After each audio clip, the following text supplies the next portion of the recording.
Muitas pessoas realizam atualmente a cirurgia da obesidade. E com o passar do tempo, foi observado que além de perder muito peso e melhorar alguns índices, o diabetes também foi reduzido após a cirurgia. Vamos saber o que tem de novidades sobre esse assunto no quadro Consultando o Seu Médico.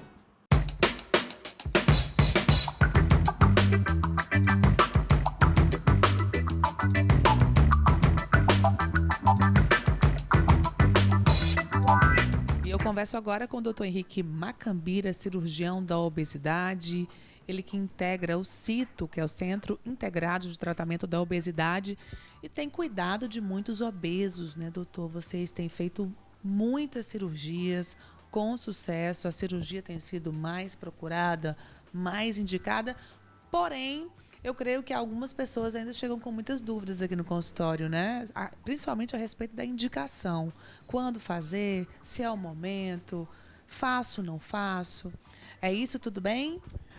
Natália, tudo bom? É um prazer estar novamente aqui e tendo a oportunidade de falar sobre a questão das indicações, né?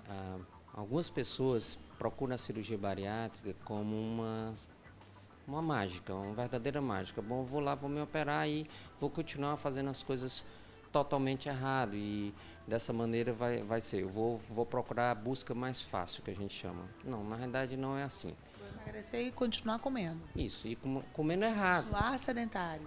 Continuar comendo errado, porque na realidade, foi bom ter falado isso, a pessoa depois da cirurgia come. Ela come muito bem, na realidade. A ideia de que vai comer folha ou vai virar um pintinho comendo um pouquinho, pequenas quantidades, de maneira nenhuma, ele vai comer legal. Lógico, é todo um processo até a pessoa chegar a comer uma comida normal e bem tranquila. Agora, se ele acha que vai ficar no fast food, no salgado, no doce o tempo todo, ele se engana. Aí ele pode voltar a engordar. Na realidade, as cirurgias bariátricas, 10 a 15% das pessoas no bypass gástrico e cerca de 30% no sleeve, que são as duas cirurgias que nós fazemos, eles podem voltar a engordar. Então a pessoa tem que ter cuidado com isso. Sobre as indicações, você citou muito bem. Existe uma confusão muito grande. Às vezes chegam pessoas aqui levemente obesas, às vezes nem obesas, pretendendo fazer a cirurgia como primeira escolha. Não, esses pacientes eles devem vir de preferência do endocrinologista. Eles devem ter entrado obrigatoriamente em tratamento clínico pelo menos 2 anos. E depois disso, não tendo conseguido, aí sim é que pode procurar o cirurgião bariátrico para ser esclarecido sobre a cirurgia. Mas chegar simplesmente, bom, estou um pouquinho gordinho, vou lá no Dr. Henrique, no Dr. Jaime, no Dr. Glaucio, fazem parte do CITO, Dr. Frank, Dr. Paulo Marcos. Não, está errado. Eles têm que primeiro passar por um processo de triagem, digamos assim, de preferência com o endocrinologista. Parece que virou moda, né, doutor, fazer a cirurgia? É porque o nosso grupo já operou muita gente, né? Nós já estamos com 5.600 pacientes operados, então o volume de cirurgia é muito grande e as pessoas um fala para o outro, e aquilo vai achando, o pessoal vai banalizando. Não, é uma operação, graças a Deus anda muito bem, porém existem critérios de indicação. Os critérios clássicos são pacientes com obesidade grau 2, 35 de massa corporal, com alguma doença maior associada, o obeso mórbido, que é aquele que tem acima de 40 de massa corporal. Essas pessoas, tendo feito tratamento clínico, estando conscientes, você citou muito bem, né? Estando aceitando a operação da maneira lúcida, eles podem optar de fazer a cirurgia. Agora, doutor, já foi divulgado que a Sociedade Brasileira de Cirurgia Bariátrica e Metabólica já autorizou a realização da cirurgia para os fins também de combate ao diabetes, né? É um grande avanço isso? Bom, isso é um avanço. Na realidade, nós chamamos de consenso multissocietário, né? Isso o nosso presidente, que é o Dr. Josenberg Campos, da Sociedade Brasileira de Cirurgia Bariátrica e Metabólica, está se empenhando muito nisso, assim como o pessoal da Sociedade Brasileira de Endocrinologia, Sociedade Brasileira de Diabetes.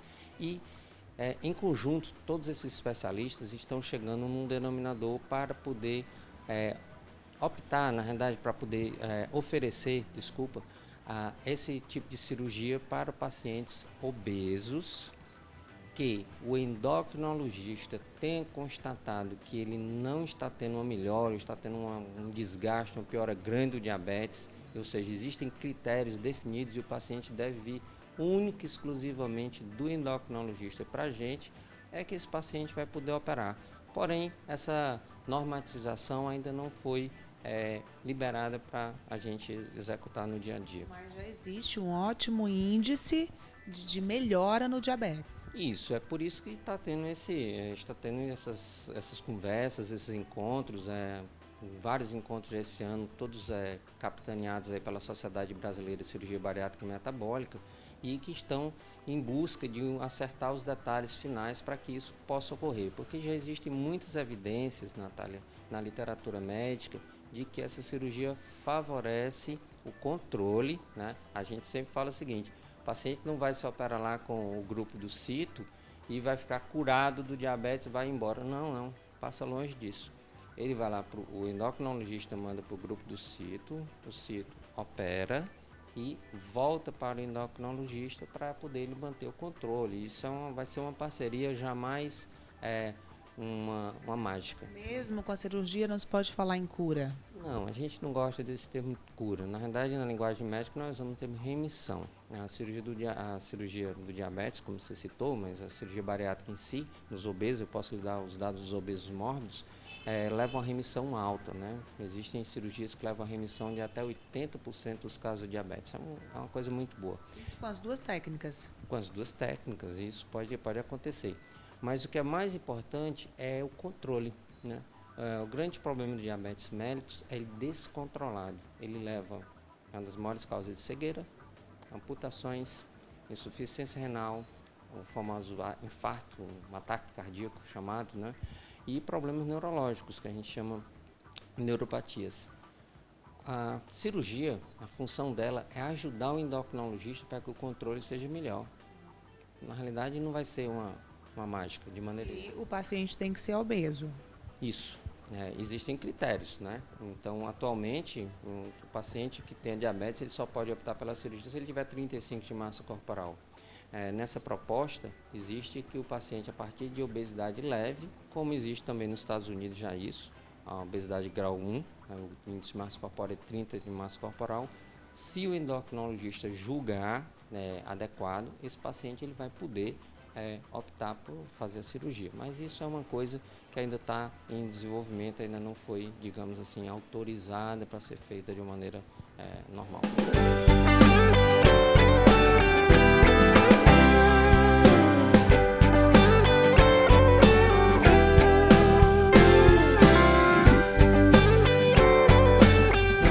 Qual o percentual de pessoas que chegam aqui e não têm indicação cirúrgica? Cerca de 8% das pessoas que vêm para o consultório, eles não têm menor indicação cirúrgica. São pessoas, primeiro, que não entenderam como é o processo, por isso que é tão bom explicar para a população. E são pessoas, às vezes, que nunca tentaram um tratamento clínico, nem sequer imaginaram de ir para um nutricionista. Então, esse paciente ele não se adequa para o perfil da cirurgia. Você falou aí que estão chegando aí a quase 6.000 cirurgias, né? Como é que estão esses pacientes que foram operados? Como é que está o paciente número 1? Eu sempre falo para os pacientes que a obesidade tem um lado psiquiátrico muito forte. E esse acompanhamento muitas vezes envolve um psiquiatra. O nutricionista é uma pessoa que deve fazer parte da vida do paciente. E às vezes quando a gente fala isso, as pessoas que estão do outro lado imaginam assim: bom, essa pessoa vai ter que passar o resto da vida numa dietazinha diferente. Não. A função da nutricionista bariátrica é, lógico, um processo de reeducação alimentar e prevenir complicações nutricionais da cirurgia bariátrica. Então ela não vai botar a pessoa para ficar comendo folhinha e franguinho cozido o resto da vida. Não, é uma comida bem comum. Arroz, feijão, carne, peixe, frango, é uma coisa bem comum. Então, a cirurgia não pode ser repetida. Bom, excelente. Na realidade, eu digo que a gente tem uma bala para tratar a obesidade. A gente não tem duas. As melhores cirurgias, mesmo se elas derem qualquer tipo de insucesso, por mais potente que essa cirurgia seja, se você pretende fazer um outro procedimento cirúrgico, em geral, a perda de peso desse paciente ela é muito ruim, porque na realidade não é a cirurgia, é a pessoa que não está querendo se ajudar, Natália. Mas ela pode ser repetida, em alguns casos. Casos muito selecionados. Na maioria das vezes, o erro não é técnico, a cirurgia que não ficou bem adequada. O problema é a falha da pessoa no entendimento, que ela não conseguiu entender que ela tem que mudar alguma coisa. Se ela não mudar, realmente não vai ter um sucesso tão bom. Muito bem, doutor Henrique, muito obrigada pelos esclarecimentos aqui no Check-up mais uma vez. Até a próxima. Boa noite, muito obrigado a você.